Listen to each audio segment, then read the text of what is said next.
సిద్దిపేటలో 2 రోజులుగా కురుస్తున్న భారీ వర్షాలకు లోతట్టు ప్రాంతాలు జలమయమయ్యాయి. లోతట్టు ప్రాంతాల్లో మాజీ మంత్రి హరీష్ రావు పర్యటించారు. కోమటి చెరువును పరిశీలించిన అధికారులను వివరాలడిగి తెలుసుకున్నారు. శ్రీనగర్ కాలనీ, శ్రీనివాస్ నగర్ కాలనీలో పరిస్థితి తెలుసుకున్నారు. వరదను తగ్గించడానికి నర్సాపూర్ చెరువు మత్తడికి గండికొట్టినట్టుగా తెలిపారు. నర్సాపూర్ చెరువు నీటిని శనిగరం, మందపల్లి వైపు మళ్లించామన్నారు.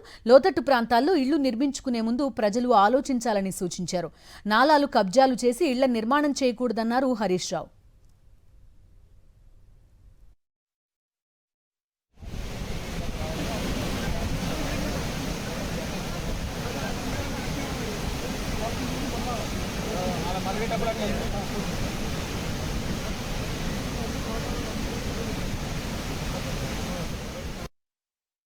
ముఖ్యంగా సిద్దిపేట పట్టణంలో గత రాత్రి దాదాపు 10 సెంటీమీటర్ల వర్షం పడడం జరిగింది.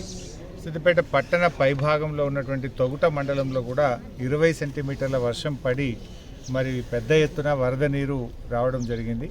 ముఖ్యంగా ఎన్సాన్పల్లి, తడకపల్లి చెరువులన్నీ కూడా ఓవర్ఫ్లో అయి పట్టణంలో ఉండే కోమటి చెరువు నుంచి నీరు వరద ఉధృతి గత 20 సంవత్సరాల్లో ఎప్పుడూ రానంత వరద ఒకేసారి రావడం వల్ల పట్టణంలోని పలు కాలనీల్లో లోతట్టు ప్రాంతాల్లో నీళ్లు రావడం జరిగింది. సో ఈ నీళ్లను తొలగించడం కోసం కింద ఉండేటువంటి నర్సాపూర్ చెరువు యొక్క మత్తడిని దాదాపు 1 మీటర్ పాటు తొలగించడి నీటిని మరి అటు శనిగరం చెరువు వైపు, ఇటు మందపల్లి వాగు వైపు మళ్లించడి మరి నీళ్లను తొలగించగలిగాం.